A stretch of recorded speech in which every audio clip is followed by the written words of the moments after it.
Hello there, ladies and gentlemen. Varosh here, bringing you another game from Mobility Gaming. Check them out, mobility-gaming.com.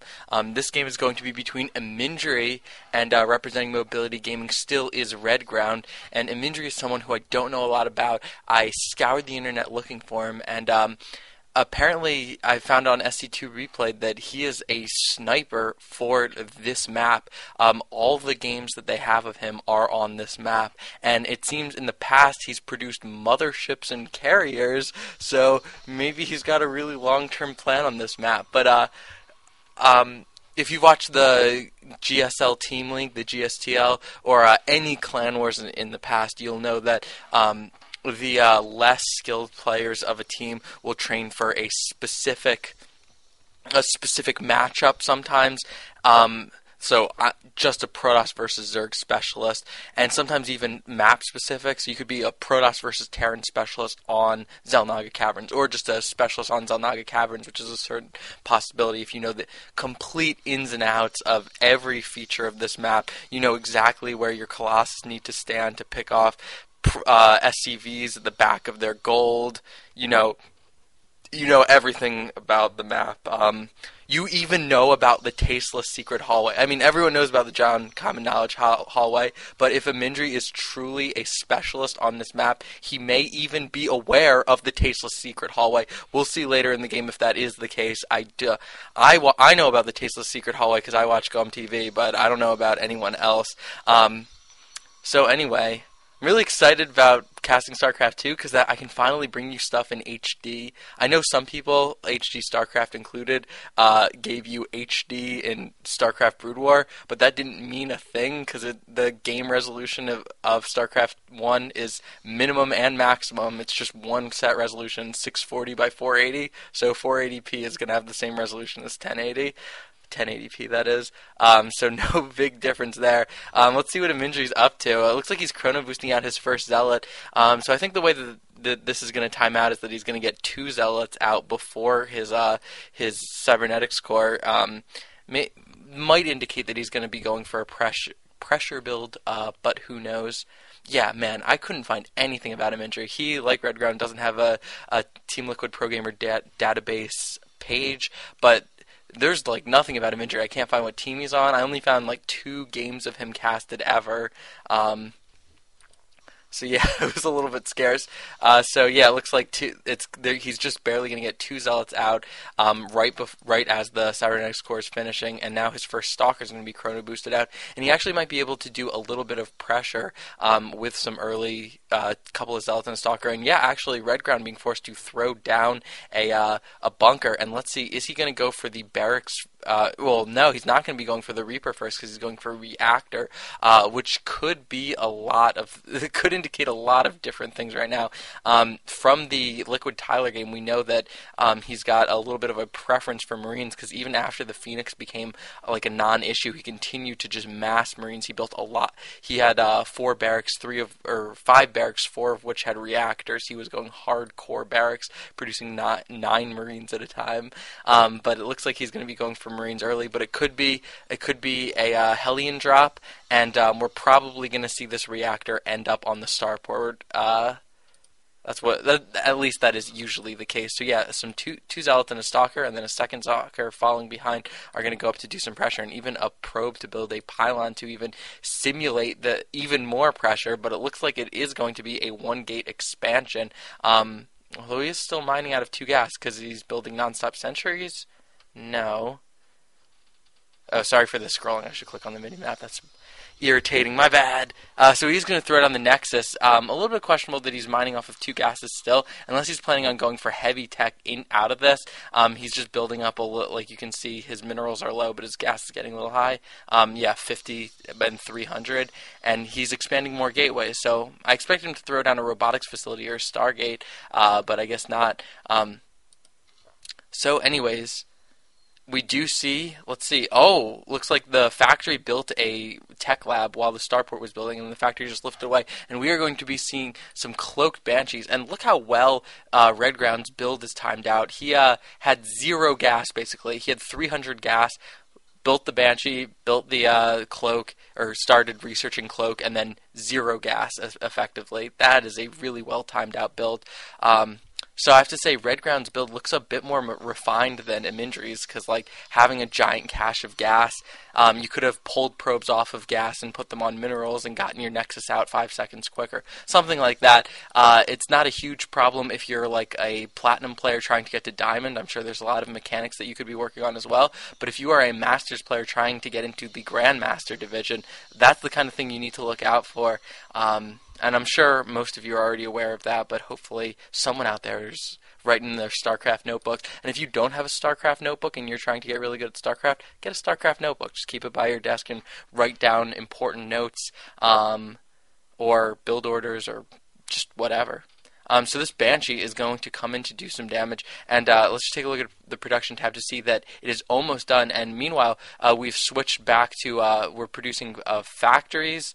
But okay, let's go to this Banshee. As it's coming in, it's going to get at least a couple of probes. Oh, and good, queuing them up so you don't accidentally attack the Nexus. But those probes are going to slip away. It's got 3 kills, and the Observer is on its way, chrono boosting out, and I think that Observer is going to pop out right in front of this. He needs to get his Banshee away from the robotics facility so he has more time to react. Oh no, this could be catastrophic, and the Banshee is going to go down. 5 kills. It got a sentry just before it died, so that's good at least. And it looks like we've got the robotics bay up here. So he's going to be building Colossi after the second Observer. It's a good move getting a second Observer. Artosis would approve, of course. Yeah, he's constructing his robotics bay, and as soon as that goes up, he's going to start building the Colossi and extended thermal lance. But we still don't really know what his long-term plan in this game is. Is it going to be to try to do a really heavy 2-base push, or is it going to be to like just play a more standard, try to get up to 4 bases, and do his best to deny the third to the Terran? Well, anyway, here comes another Banshee, and let's see if this Banshee has better luck. Not target firing this one as well. Get 3 unnecessary shots going down on that assimilator. But now he's going to start on the probes and getting 3. Or keep in mind that could be 4 already. And no, taking another shot on that. All right, so 3 kills already, and he's... Oh, no, you got to target fire. He's taking care of stalkers, which is not what you want to see. Yeah, and only 4 probe kills because he just... Look... if I may digress for just a second, like so much shield damage done to the assimilator, he had no chance of taking it out, and that's just bad target fire.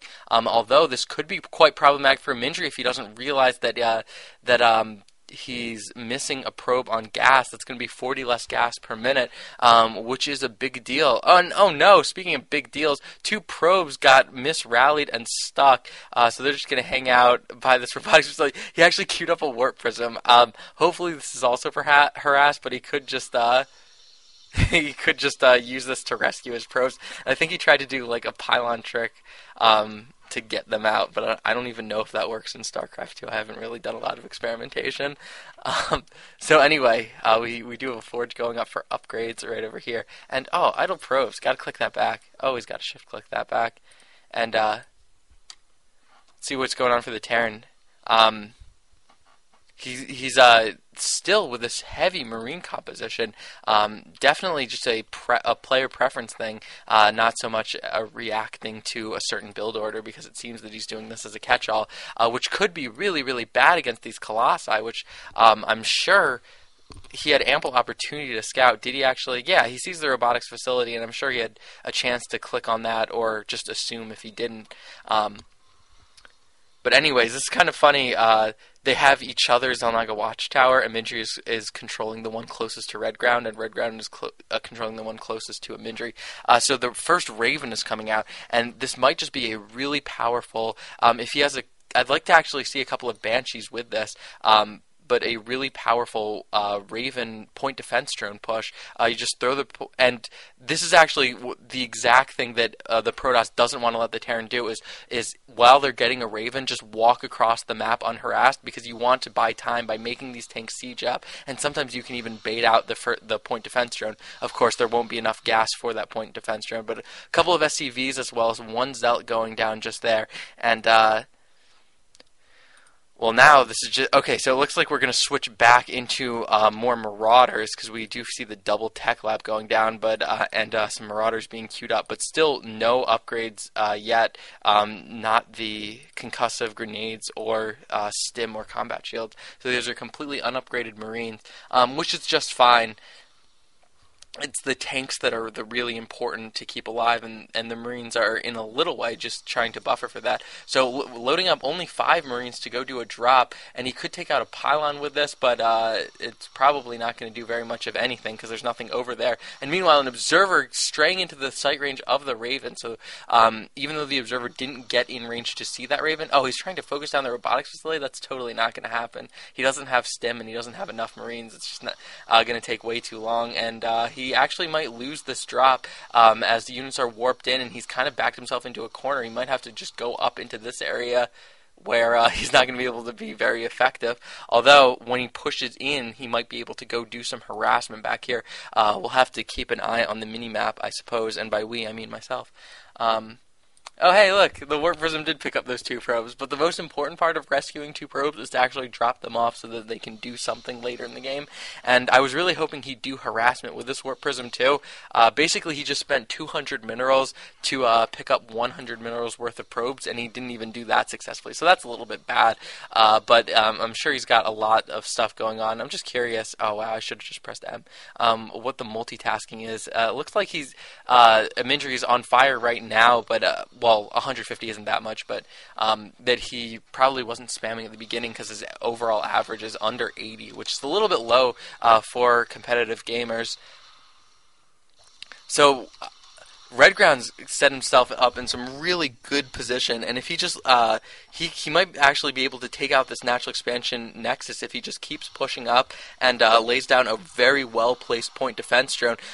He's successfully baiting all the units into the range of the tank fire. All these stalkers are going to go down really quickly with the splash and bonus damage that the tanks are dealing towards them. And there's just so many Marines and Marauders in the background that I'm really scared for Emyndri in this battle. Redground is up 15, now 20 supply, and there's the first point defense drone, absorbing a lot of hits and protecting these Vikings for a while they try to focus down the Colossi.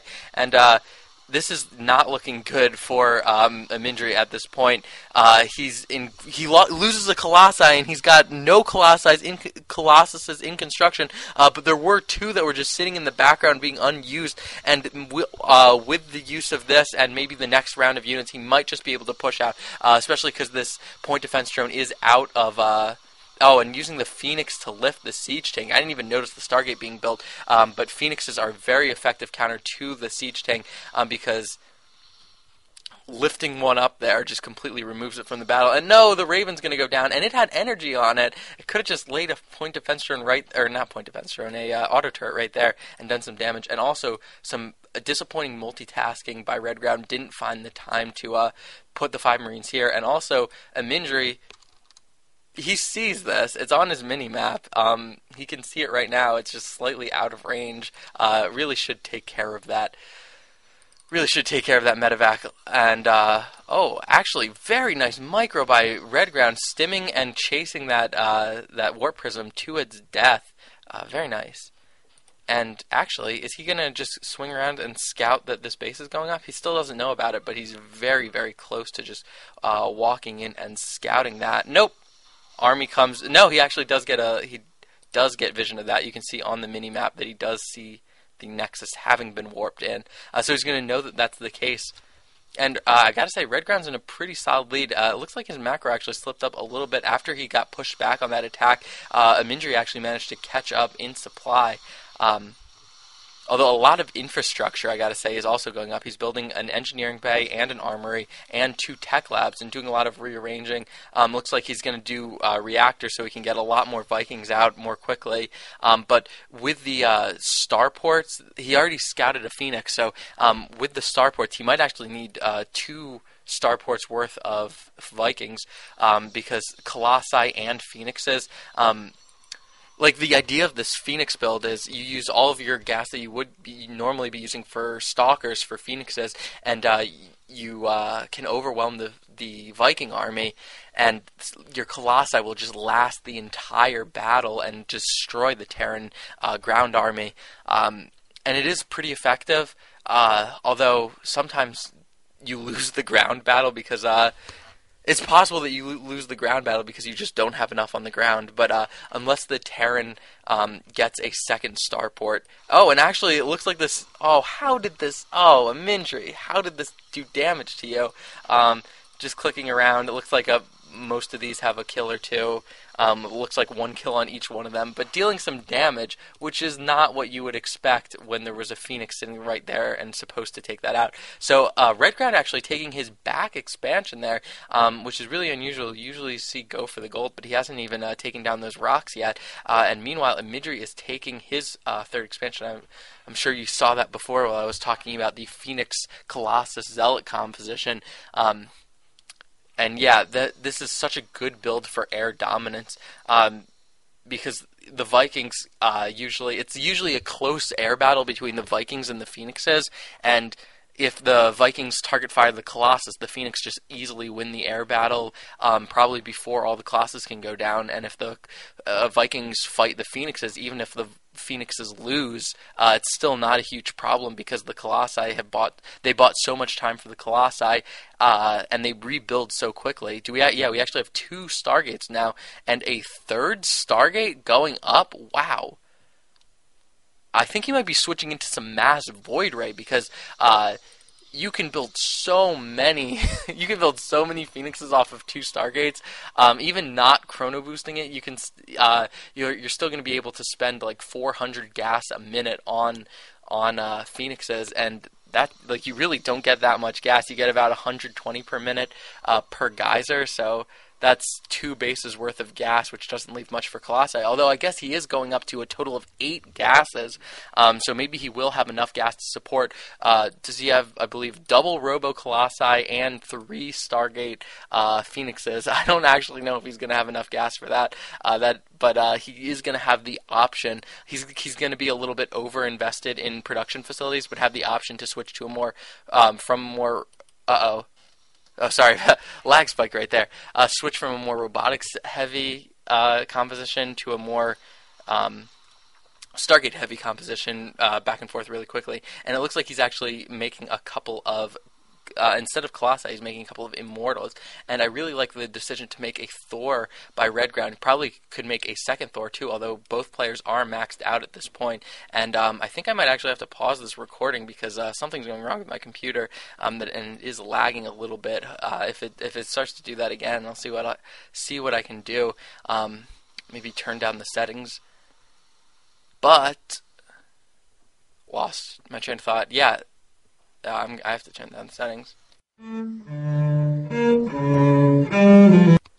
Alright, sorry about that. I turned down the graphics just a little bit. You'll notice that the lighting looks a little bit worse and stuff, but not a big problem. Phoenix is actually coming in to do a little bit of harassment, and wow, my frame rate is looking a lot better right now, so hopefully you don't mind. And I actually have a little bit of a rant about that, but a huge battle's about to come in, and the Phoenixes are all completely out of position, so the Vikings actually able to get some damage on the Colossi, and oh wow, this is going to be a close battle, and the Thor is going to, if it starts shooting some rockets, can kill all of these Phoenixes really quickly, but there are so many Marauders, and it looks like Emyndri's supply is staying a little bit higher than Redground's, but he's losing all of these Colossi.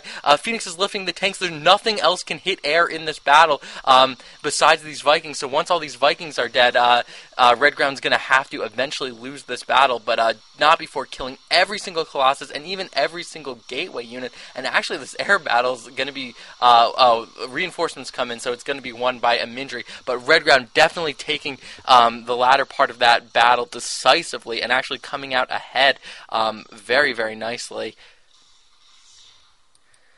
Wow, very nice by Redground, and he actually he almost did a little bit of damage onto the Nexus, but the standing army of Emyndri is now tiny, and with, I think we are on 8 barrackses.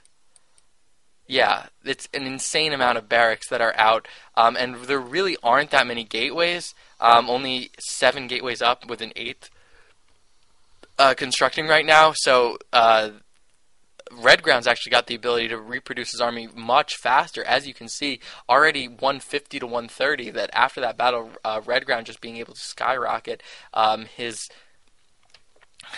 production faster. And oh wow, would you look at that production tab? Would you look at this, ladies and gentlemen? We are going to see a fleet beacon. So it is going to be carriers. We're going to be seeing 3-gate carriers. And let's go ahead and check his cybernetics core. He has not gotten any upgrades for his air, although that definitely would be a good idea. Because for each one extra +1 you have for your carriers, you're doing 16 more damage, because each interceptor has 2 hits of 5, and you have 8 interceptors. So each carrier with a +1 increases its damage per hit by 16. That is unbelievably insane. And we do see Blue Flame Hellion is upgrading, so that's going to be very effective against the Zealots. So very nice by Redground, noticing that the entire ground army is mostly Zealot Colossi, at least insofar as the last battle is concerned. And it's going to be very effective against the this Zealot Immortal composition. It's going to do 8 damage to the Immortal Shields, but that's just fine because 10's the max anyway, so nothing wrong with that. And the splash damage could be very, very effective. And Emyndri trying to dive in there with his Phoenixes, but running into the bulk of the army, and he's actually going to lose this expansion. He's in grave danger. And his reaction time's actually a little bit slow, and Colossi are walking out in front. You do not want your Colossi to be in front of the battle. Okay, they're sorting themselves out a little bit. And is this going to go down? It's at 84 HP. This is unbelievable. He just needs a couple more shots on this. Seriously, he could just stim a couple Marauders and run into it. And it looks like he actually does try to do that. 15. No, it's at 1 hit away. And it looks like with all of these Colossi, he is going to be able to win this battle. Although, once again, he is out of gateway units, and the Marauders are able to target fire the Colossus. But the expansion does go down perfect, and it gets rebuilt almost instantly. So Emyndri does win that battle, but he loses his gold base, and Redground is taking a 5th. And considering the main and naturals are mined out, oh god, that's bad, Emyndri. Gotta send those probes somewhere else, even if it's to distance mine at this base, which it looks like he's already doing a little bit of. But actually, this base is going to be denied, so it's going to be 4 base versus 3 base for a while in favor of Redground. But Emyndri, he may have lost that expansion, but he does have a huge supply lead. He kind of won that battle decisively, especially considering he got 3 Colossus left after all that battle. And actually, it looks like he poked across here and did a little bit of damage with his Colossi to the SEV lines of Redground, which is a nice little tactic to do, but he can just remule this pretty quickly. And it's not, in the long run, it's not going to make a difference because this base is going to get mined out. So delaying mining on it in the long run isn't going to make a difference. But if Emyndri hits a timing pretty soon, that loss of income is going to hurt Redground. Emyndri up. He was just up 30 supply. He's now only up 20. But I think if he attacks with these carriers, especially because there's like very, very little anti-air for Redground, although it looks like he is building a lot more Marines. Has he seen these carriers, actually? He is not aware of the fleet beacon and not in range of any of the carriers unless he saw them before. Actually denying this base, that's very nice. And I believe that was destroyed, and it was destroyed instead of being canceled, actually. So that's 400 minerals down the drain for Emyndri. And the carriers straying into the range of vision, I believe, yes, you can clearly see those carriers from the vision of Redground. So he's going to know about this. And these Marines maybe they're going to try camp at the Tasteless Secret Hallway. Actually, they might be able to pick off that pylon and then the cannon and then probes from up top. But maybe. Although it looks like they can just run down and take out this base yet again because Emyndri gave up on his search for them. And I actually think Emyndri squandered his opportunity where he could have made an attack. He was just waiting for a second base to get up, and I don't think he realized how big of an advantage he was in. But when you win like gateway units you can replicate pretty quickly, but if you win a battle with 4 Colossus left and you also have 2 carriers just popping out, I mean, that's going to give you a huge advantage. But it looks like we've seen battle cruisers. Oh my god, that is 2 starports with 2 starports with I can't think of anything other than control tower right now, and he's got his physics lab. Let's just use StarCraft 1 terminology. He's got his fusion core and his starports with tech labs. He's going to be making some battle cruisers, and he's actually upgrading ship plating 1, which is going to be so good against carriers because the battle cruiser has a base ship plating of 3, and if he gets that up to 4, then every single interceptor is going to do 1 damage. Oh my god, this is why upgrades are so important in the game of StarCraft. You still see 0-0 upgrades on the air for Emyndri, and that means that's going to cut the DPS of the carriers versus the battle cruisers literally in half.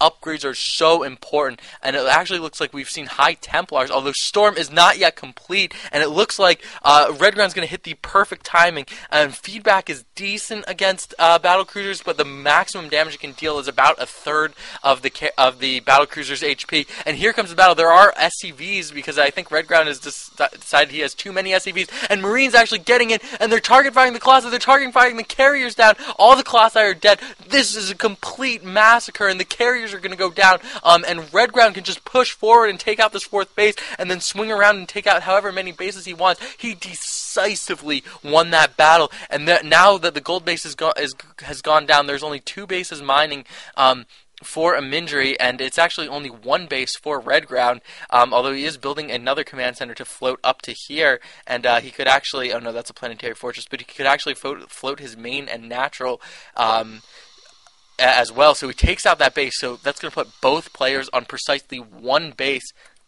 although he's going to leave that assimilator to be a warning. Let it, or to spread the legend of the Terran that just came in and destroyed everything. He's going to go running scared home. At least that's the Terran's plan, but assimilators can't run home and tell their friends and instill fear in their comrades. So this probe actually going to go, oh my god, look at this overlapping. They're both trying to build an expansion right here, and the probe gets to it first, so the SCV is going to build a turret, and this command center is just going to chill. The probe gets taken out, and he's probably going to take out. Got to cancel this. Oh my god, is he? Oh my god, I don't think he canceled it again. And when we're going to get into a situation where the map might just be mined out, yeah, it's not even worth it to build another Nexus here. Just distance mine this out, and yeah, he got rid of he got rid of all of his idle probes, so that's very nice. And we could be seeing the entire armies meet right here. These Marines could be pretty choked off. It's usually not good to attack up the hill, but with all this area effect, this might actually be a really good point for Emyndri to engage. Phoenix is doing nothing against battlecruisers. He really needs to switch into some void ray production, but huge storm going down all over the units. Oh my god, they're all in the red and yellow. There's not a single Marine with over 35 HP, and most of them are less. And all he needs is one more storm to finish that off, or they run into the Colossi and they're going to get massacred by the Colossi. So every single ground unit from the Terran is going down, but there's not enough that hits air. Of course, I think he might be able to win this battle just barely with these 2 Stalkers and 2 remaining. But no! 2 more battle cruisers come in, so 3 battle cruisers against just the 2 carriers now. All of the Stalkers have been eliminated. This is going to be Frown Town for Emyndri, and Redground might actually have what it takes to win this game. Let's look at the unit tab. There's only 4 Stalkers and 2 carriers. That is not enough to deal with the 2 battle cruisers. Battle cruisers, just like in terms of the damage, just so much more effective than carriers. I don't even know what is the official Blizzard counter list to carriers, but battle cruisers are definitely up there in my book, at least. As long as he target fires the carriers, and Marines running in, and Stalker's actually blinking away. But it looks like Redground is going to win this battle decisively. And, he's going to focus down both of the carriers. So now that there's nothing that shoots air. There's 2 Colossi, 1 Immortal, and 4 Zealots. It's the entire standing army of Emyndri. Nothing shoots air. And, Oh, looking at the money tab, it's not a tab, it's just the top right money. Emyndri does not have very much gas. He is seriously hurting for gas. He's just got, I think, all his gas is depleted, with the exception of this one gas, these two bases, or this one base, two gases down here at the top left. And I think his best bet is to commit that all to Void Rays, but he's just warped in a Dark Templar. What? What? I mean, I guess that's pretty good against Marines. DTs are, especially with the +3 attack. They actually They even one hit combat shielded Marines. But what he really needs is Void Rays. I think are his best bet. Either Void Rays or Stalkers. Very hard to say. And he's oh, wow, this is really bad. Redground actually should switch to Ravens, especially in a long-term game. If it goes much longer, Ravens are going to start to be unbelievably effective. And actually, the DT's running in. I don't know what it's running in to do. What it needs to be attacking is Marines. It needs to be trying to pick off reinforcing Marines. But a supply depot? Really? When you're at 81 out of 200, a supply depot? Oh, my God. He's gonna repair it. Oh boy, this is a down-to-the-wire game, but I think Redground definitely has it. He just might not be aware to the extent in which he has it. There's just a single High Templar and Void Ray in terms of things that can actually mess with these battle cruisers. And they do have... Yeah, Yamato Cannon is upgraded. It's just they don't have enough energy for it right now. And the High Templar goes down without doing anything. The Void Ray is fully charged, but it's going to get Yamato Cannoned. Oh my god, Yamato Cannoning the Void Ray, the sole anti-air. It looks like another Void Ray just popped out somewhere. This is the last bastion of hope for Emyndri. He needs mad shield batteries. Unfortunately, they don't exist in StarCraft. In StarCraft 2, oh, what can he build? Right now he's actually heavy on gas because he's completely mined out of all minerals. He's just distance mining from this base and what's left of his gold, but that's going to be gone in a couple of trips too. And here comes the battle cruisers with SCVs valiantly repairing, as well as like one Marine and one Marauder. Nice. Actually, there's 9 more Marines somewhere across the map. I have no idea where, though. And it looks like a feedback is going to be the last line of defense, because that is... Oh my god, it's 22 probes. There are no fighting forces for Emyndri at this point. Expect GG. I would have expected GG about 10 minutes ago, but expect it now. There it is. And Redground is going to take this. Sorry for the technical difficulties earlier in that game. I hope everyone enjoyed quite an epic game, so thank you all for watching, and GG.